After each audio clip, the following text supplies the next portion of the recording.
Welcome all for the second part of interactive session on tooth preparation to receive an intracoronal restoration.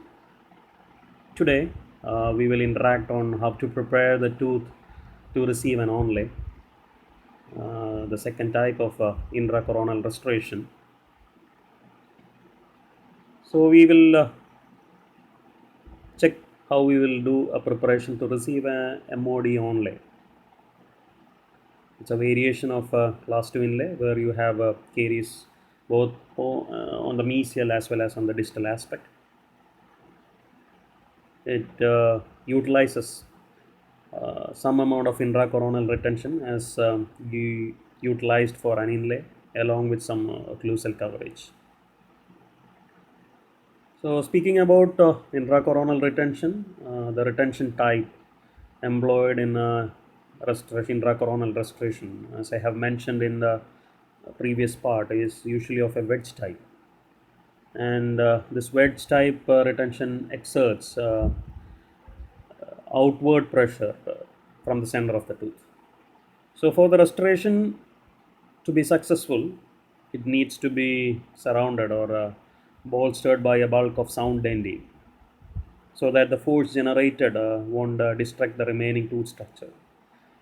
But usually in endodontically treated tooth or a tooth with a huge restoration, this may not be possible because most of the cuspal aspect of the tooth would have been eroded by means of caries or during the access cavity preparation, you probably would have removed it. So there is less chance that the remaining tooth structure is sound.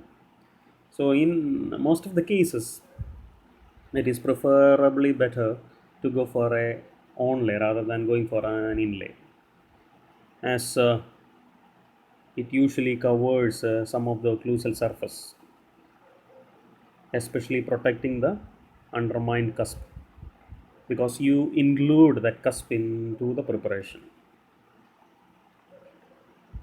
so that you can save the tooth from fracture by means of the wedging effect of the intracoronal restoration. So if you are in a doubt, it is always better that you go for a onlay rather than going for inlay, as it protects the remaining tooth structure far better than an inlay. But it is slightly more difficult, as it needs more preparation. It is not a conservative kind of preparation when you compare it with an inlay. So we will see what are the indications for an onlay, what makes it different from an inlay. The indications are broken down teeth with intact buccal and lingual cusp,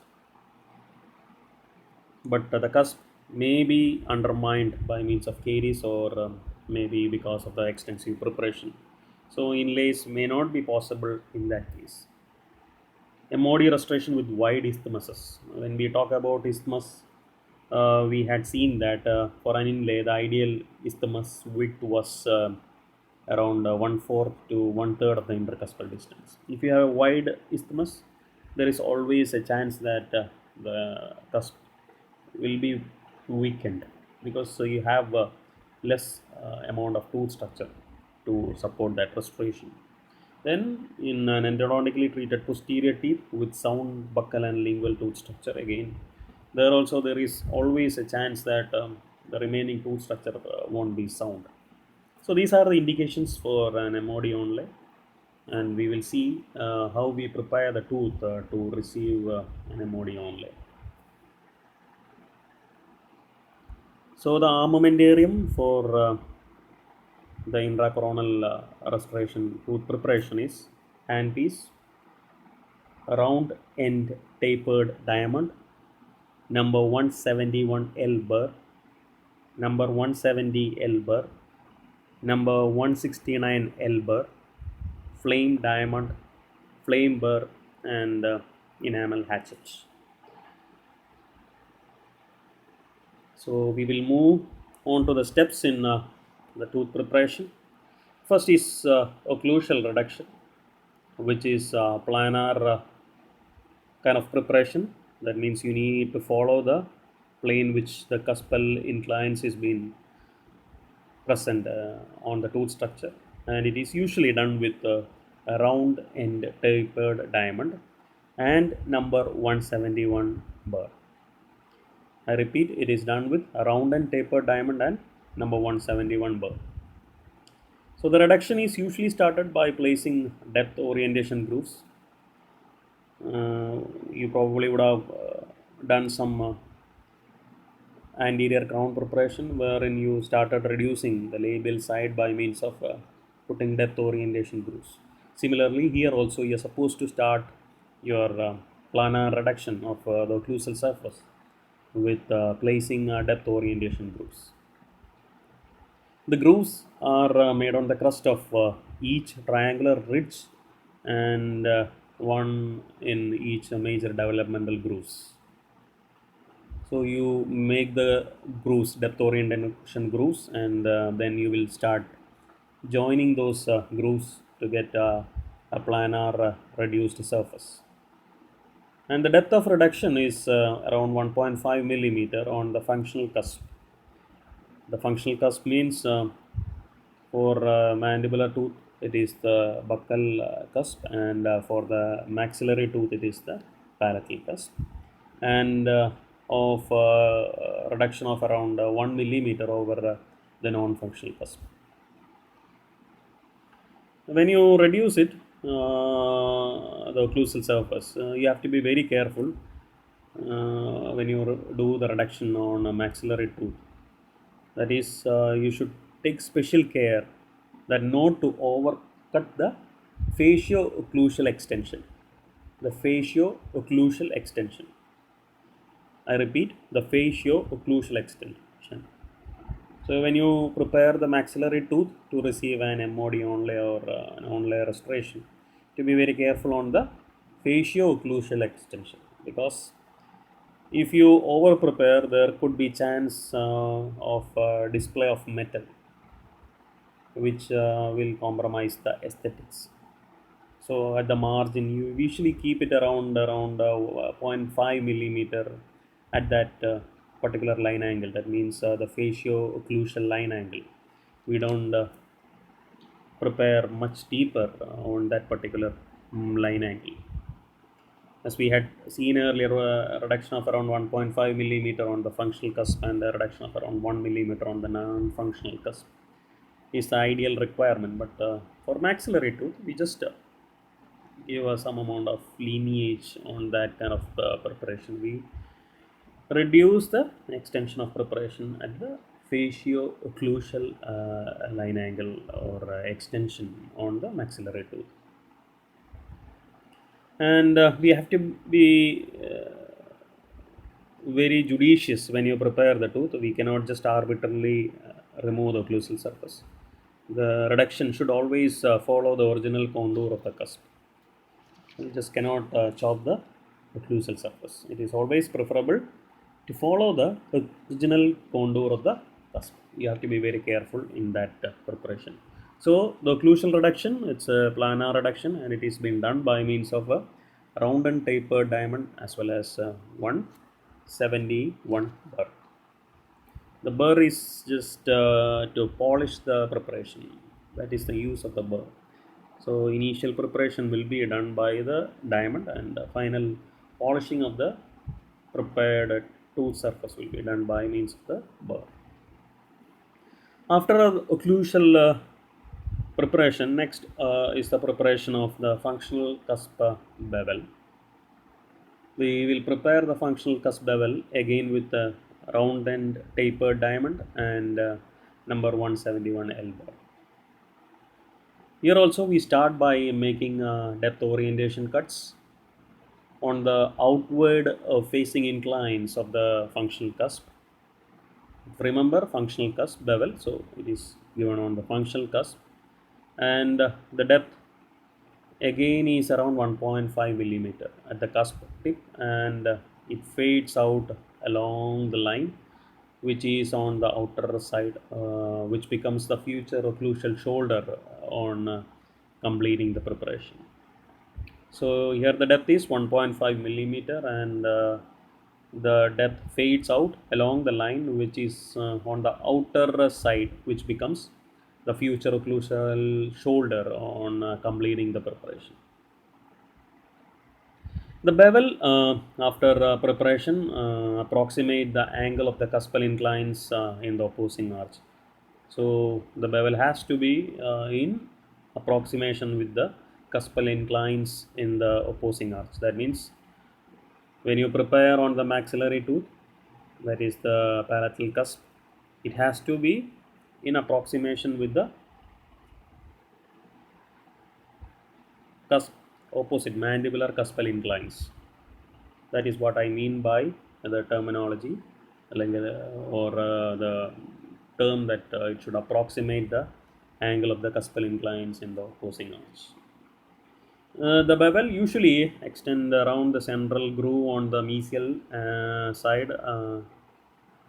to the distal side of the tooth. So it is just a kind of a 180-degree kind of preparation which extends from the central groove on the mesial surface, and it ends on the distal surface of the same tooth.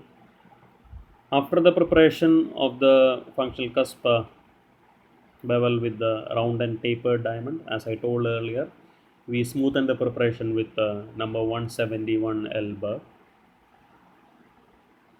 You have to remember that one thing, that there should not be any sharp line or point angles in this particular functional cusp bevel, as it exerts stress and might interfere with the complete seating of the respiration. So you need to smoothen it and round the line angles and point angles.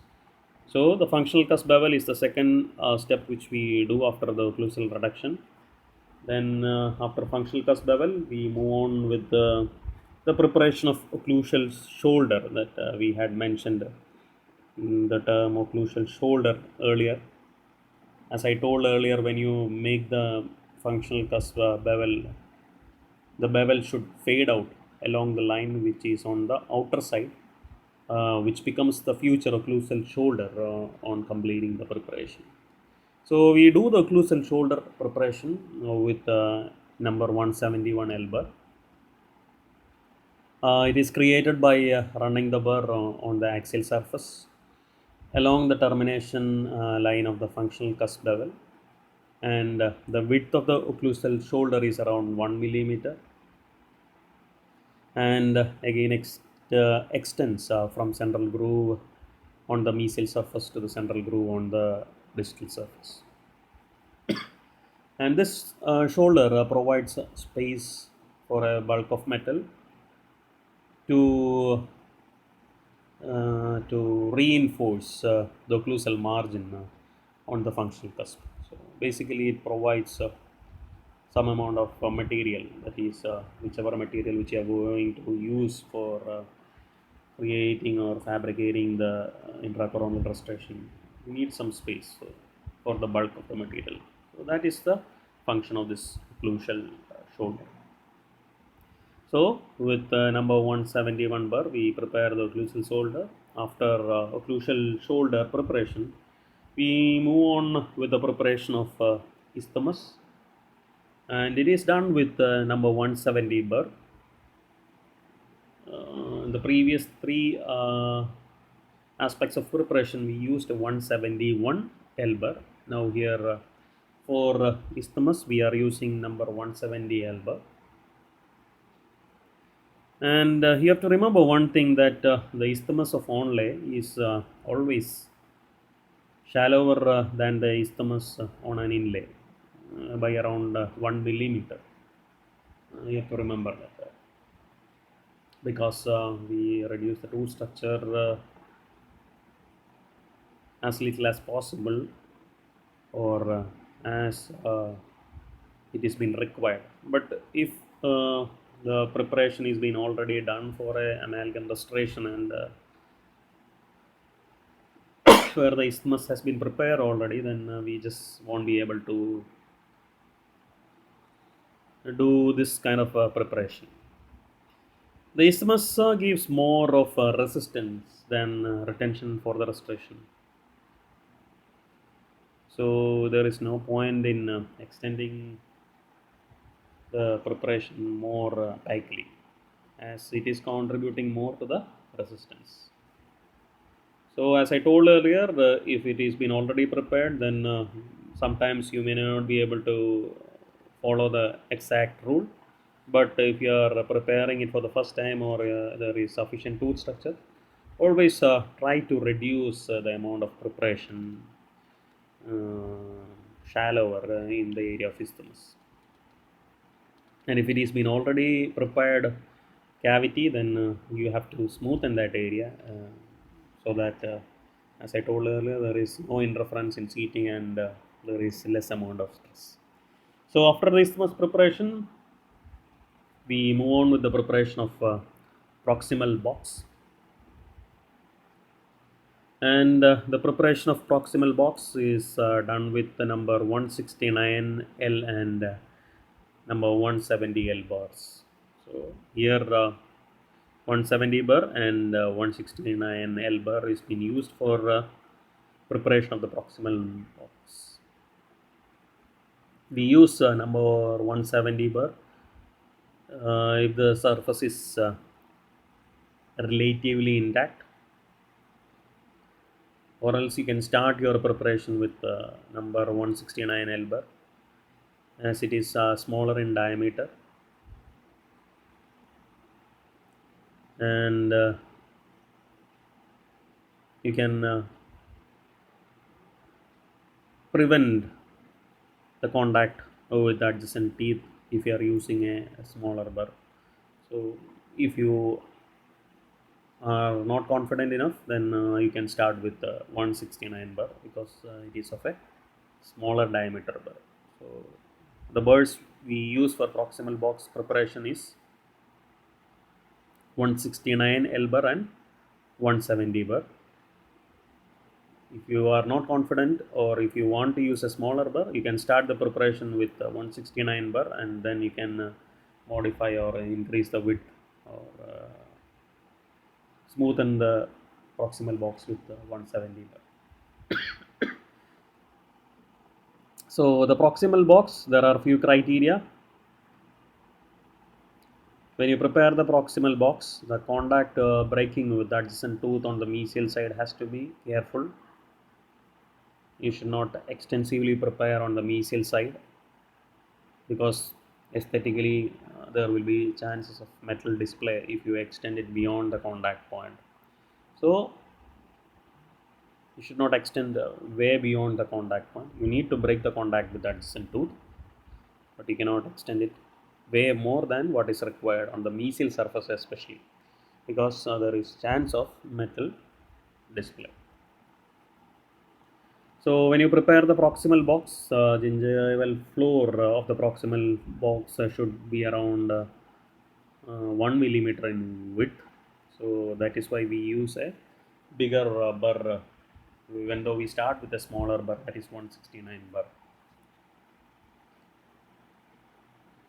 So here we had talked about an MOD. So after the proximal box preparation on the mesial side, you have to prepare same amount of proximal box on the distal aspect also. But there the aesthetics is not an important criteria. So it is not mandatory that you restrict the preparation, but try to be as much as conservative as possible. So after the box preparation, the facial and the lingual wall will diverge occlusally, and the axial wall will converge occlusally. So that is how the proximal box will be looking. So after the preparation of the box with the burr, you can use binangle chisel or enamel hatchet to plan the facial and lingual walls of the preparation. Or some cases, some people even use a number 957 bar, I guess 957 bar, I guess it is number 957, yeah, number 957 bar for placing the horizontal surfaces, that is the gingival floor, smooth, as it is an encantic bar. So you can smoothen the gingival floor with number 957 bar. It can also even be used in case of occlusal shoulder. You can smoothen the occlusal shoulder, which we have prepared earlier. Also can be smoothened by means of number 957 bar. Even the pulpal floor also can be smoothened by means of that because it is an end cutting bar. So after the occlusal reduction, functional cusp bevel, what else? Isthmus, proximal box. We move on with the proximal flares. These flares are made by means of flame diamond and flame burr. So the flares are being placed on the proximal box from within the box, starting with the tip of the flame diamond. We have to be very careful not to nick the adjacent tooth when you create this flare. Some cases, in order to prevent overextensive preparation, we use a enamel hatchet to prepare the mesiofacial flare. Mm, the thing you have to remember when you use an enamel hatchet is that it needs to be really sharp. You just cannot use a blunt enamel hatchet. So the flares are fabricated or created on the tooth by means of flame diamond and flame burr. After the proximal flares, the next step which we will do is the gingival bevel. We create a narrow bevel of around 0.5 to 0.7 millimeter, and the bevel, when you create the bevel on the gingival floor, you have to be very careful to make the floor bevel, gingival floor bevel, to blend with the flares which you have already created, that is the flares on the facial and the lingual walls of the proximal box, without creating any sort of undercut. So the gingival bevel, you create again with the flame diamond and the flame burr, and the width of the flame is the width of the bevel is of around zero point 0.5 to 0.7 millimeter. Excuse me. So after the gingival bevel, we make the facial and lingual bevel. This is the last part of the preparation. Here we use the flame diamond and number 170 bar. We go back to number 170 bar, L bar. When you make this bevel, you have to make it by keeping the burr perpendicular to the long axis of the tooth, and the bevel width is approximately around zero point 0.5 millimeter in width. Cannot over create the bevel. Width cannot be more than that. Try to restrict it within that range of 0.5 millimeter. The bevel on the occlusal surface should be made such that it is continuous with the outer edge of the facial flare. You have to be very careful in that. There should not be any kind of sharp projection on the bevel, as any sharp projection might interfere with the seating of the restoration, which I have told earlier when you prepared the functional cusp bevel also. And similarly, the bevel on the lingual surface should blend smoothly with the lingual flare which you have created earlier. And again, I'm mentioning the width of the bevel. It should be around 0.5 millimeter itself. It should not go beyond that. So after the facial and lingual bevel preparation, the tooth is ready to receive an intracoronal restoration. You have to record the impression, and you have to send it to the laboratory, and they will fabricate the restoration on the cast which you have, which they have poured, and you get the restoration.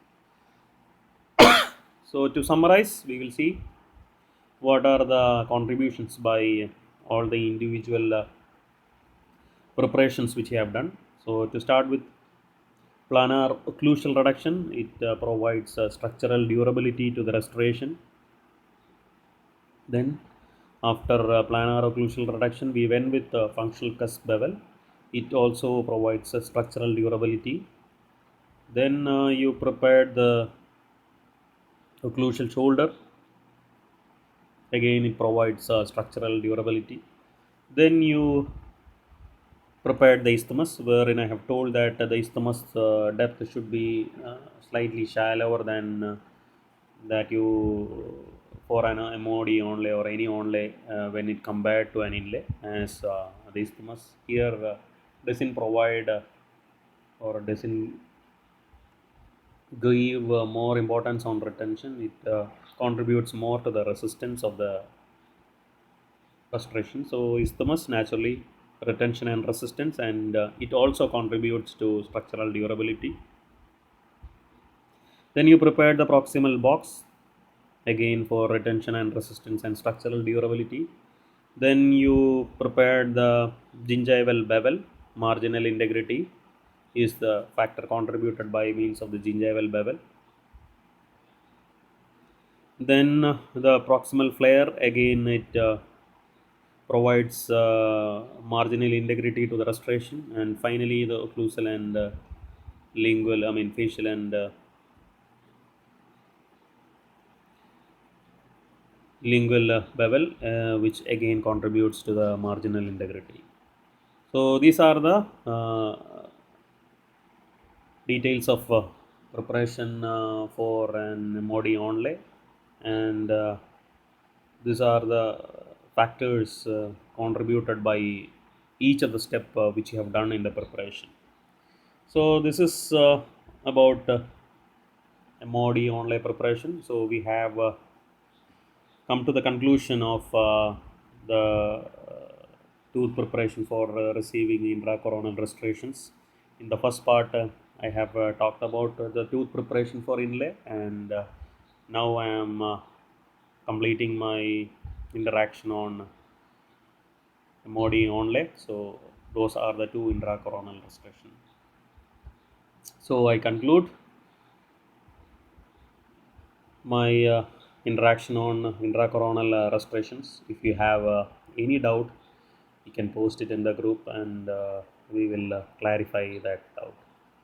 So I have gone through all the steps. It is mandatory that you remember the last diagram. If you don't have any time left for writing all the individual steps, you can go ahead with that diagram, and if you label those aspects which you have done in the preparation, and the factors which has been contributed by each preparation, then that is well and good enough, I guess. So let me conclude the preparation for intracoronal restoration with the synod. Thank you all.